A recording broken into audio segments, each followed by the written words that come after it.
tem perguntado com frequência o que Bolsonaro tem feito até então. Essa pergunta constantemente. Nós só vemos impropérios, situações de imprecações, torcida pela negação, torcida pela desgraça, como se o país não pertencesse à esquerda também.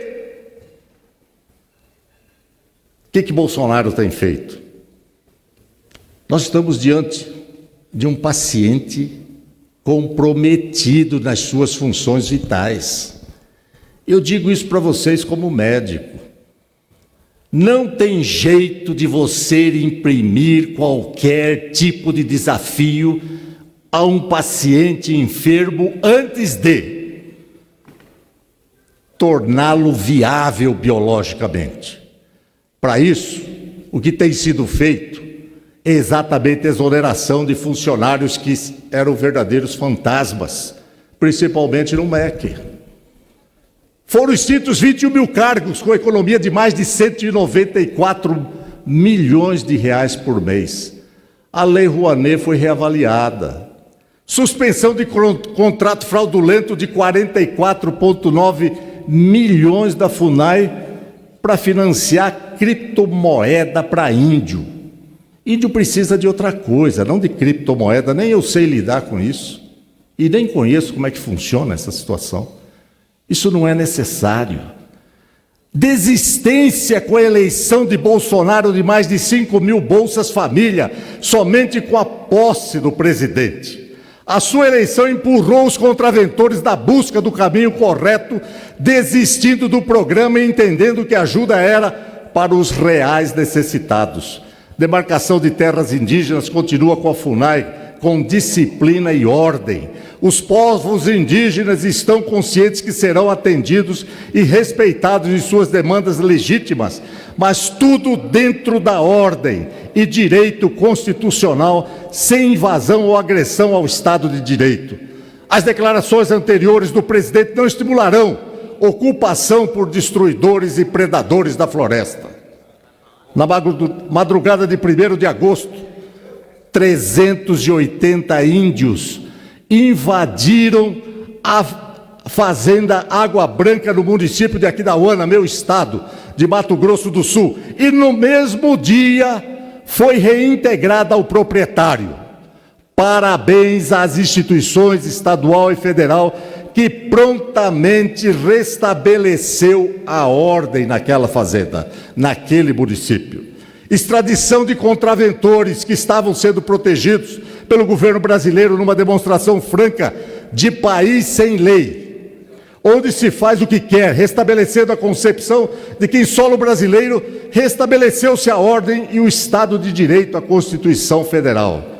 Reajuste do salário mínimo para 998, embora ainda pequeno e não necessário para suprir todas as necessidades, mas é o que se pode ser feito. 13º salário para o beneficiário do Bolsa Família. Liberação de posse de armas.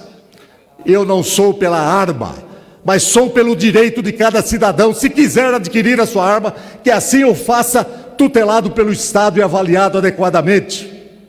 Os brasileiros mostraram a sua preferência no referendo em 23 de outubro de 2005, quando 63% disseram não ao desarmamento, com abstenção de 21,85%. O decreto presidencial foi ameaçado através do PDL, projeto de decreto legislativo, do senador Randolfo Rodrigues, que susta o decreto presidencial, mas foi reavaliado e continua ativo. Extinção do CONSEA, Conselho Nacional de Segurança Alimentar e Nutricional, e passa para o controle do Ministério da Cidadania, sem participação direta da sociedade através do Conselho. Eu quero dizer aqui que esse Conselho não se justifica mais. Foi valioso enquanto existia fome e desnutrição nesse país. A desnutrição nesse país andava por volta de 30% na década de 70, de 1970. Conforme a Organização Mundial de Saúde, hoje não há mais desnutrição no país. Não há mais fome. Por quê? porque isso está abaixo de 2,5%, está a cargo das doenças crônico-degenerativas que emagrecem o indivíduo e o tornam anorético, e por isso ele se desnutre, mas não por falta de alimentos. Todas as vezes que a desnutrição baixar de 5%, não se justifica um acompanhamento dessa forma. Por isso, o CONSEA foi extinto. O que nós temos hoje é obesidade. 50% das pessoas do nosso país estão com excesso de peso ou obesas. Talvez nós tenhamos que ter um conselho de avaliação e orientação da nutrição adequada para que verdadeiramente a gente possa ter saúde neste país. Regularização dos mais médicos brasileiro, que hoje recebe o nome de Médicos pelo Brasil, e autoextinção do cubano. Há um terrorismo dizendo que se mais médicos não for retomado, haverá 100 mil mortes até 2030. É falácia. O estudo diz que eventual fim do mais médicos, associado à redução de ação da estratégia da saúde da família, poderia haver um aumento de mortalidade de 8,6%, o que representaria 48,5 mil óbitos, 48 mil óbitos entre 2017 e 2030. Isso é o trabalho do cientista Davide Rosella, é um italiano radicado no Brasil, professor da Universidade Federal da Bahia, que, através da Fiocruz e associado ao Stanford University Imperial College of London, publicou esse trabalho. Então isso é uma projeção apenas.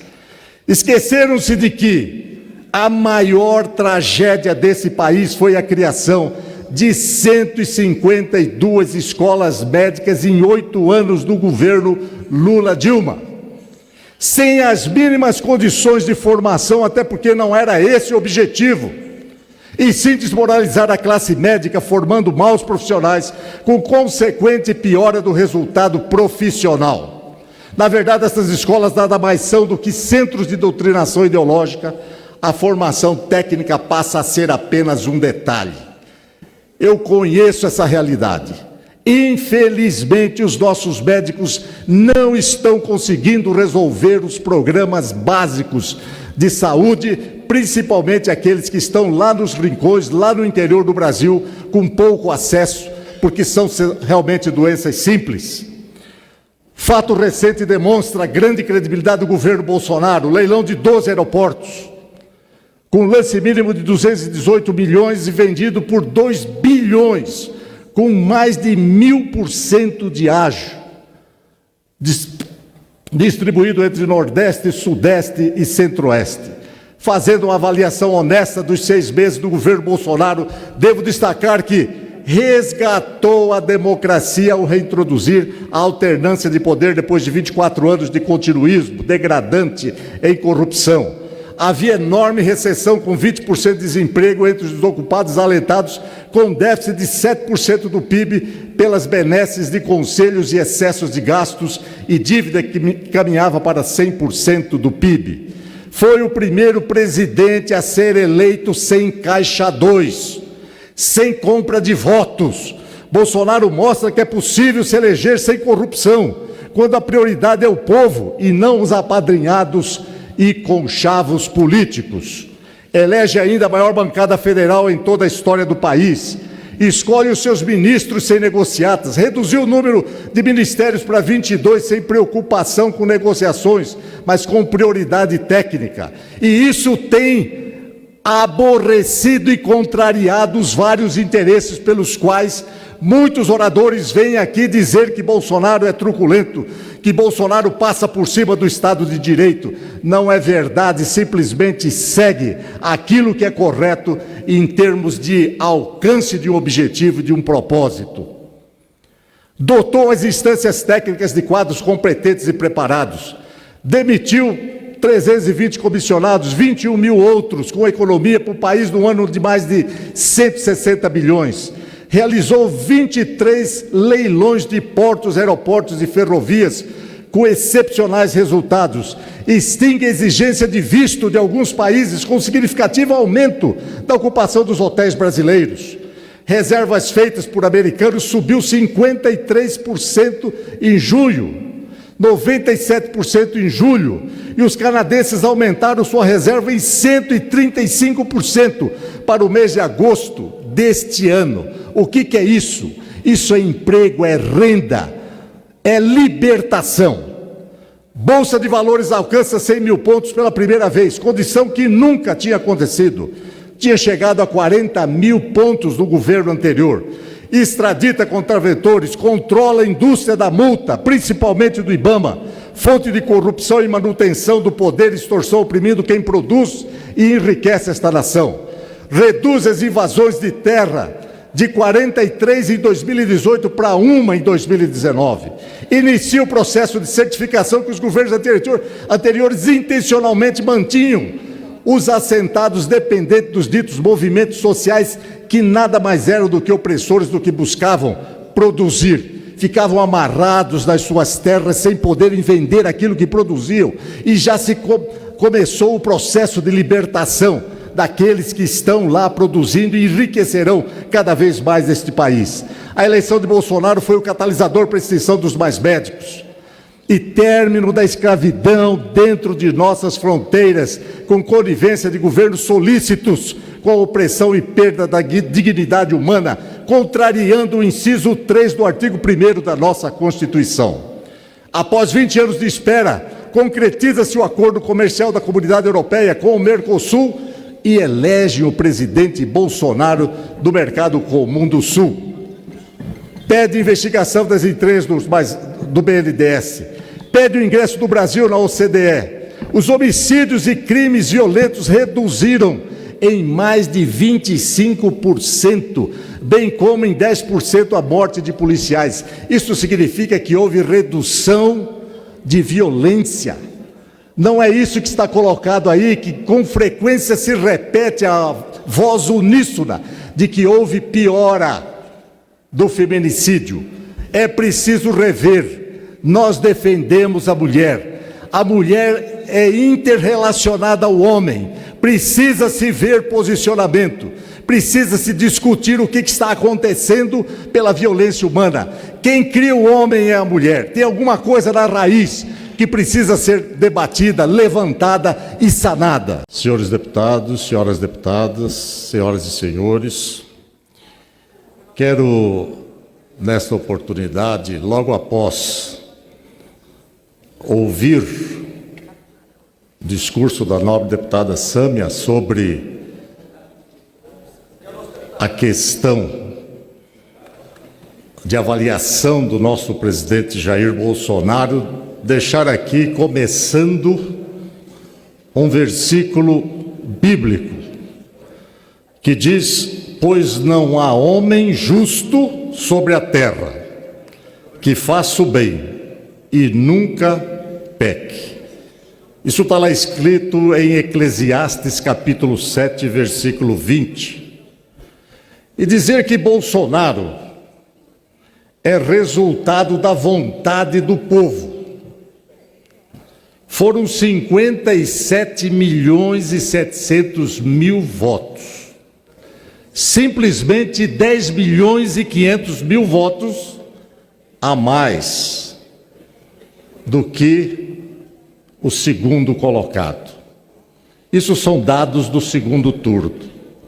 E quero destacar aqui a importância de que isso foi demonstração de insatisfação da população.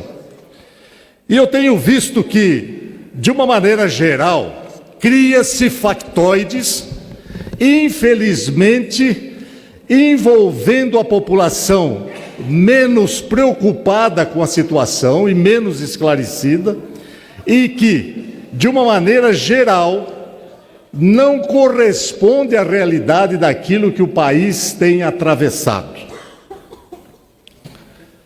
Um dos primeiros grandes factoides colocados aqui nesta casa pela oposição foi exatamente a não correspondência dos votos obtidos diante do investimento partidário através do fundo eleitoral. Chamaram o PSL de um partido laranja. Pode ter havido não correspondência entre o dinheiro empregado e o resultado de votos esperados. Não é coerente termos investimentos sem correspondência eleitoral e, portanto, necessário se faz explicar o mesmo procedimento que ocorreu do lado de lá, do lado da esquerda. E aqui eu quero destacar que o Partido Socialismo e Liberdade foi o partido que mais laranja teve, junto com o PCdoB, 27,1% e 31%. Lá no meu estado, os partidos da esquerda, inclusive aquele que mais acusa, também teve 4 laranjas, com investimento, inclusive, de 150 mil a 287 mil reais, alcançando 37 votos, mostrando que quando você, de uma maneira geral, tem telhado de vidro, tem que ter cuidado para jogar pedra. Esse factoide é frequente nessa casa. De uma maneira geral, nós levantamos a todo momento. O PSL aqui é chamado de laranjal, mas se esquece que a maior quantidade de laranjas está exatamente do lado de lá. É importante que se destaque isso. Nós não podemos aceitar falácia como verdade determinada e inquestionável.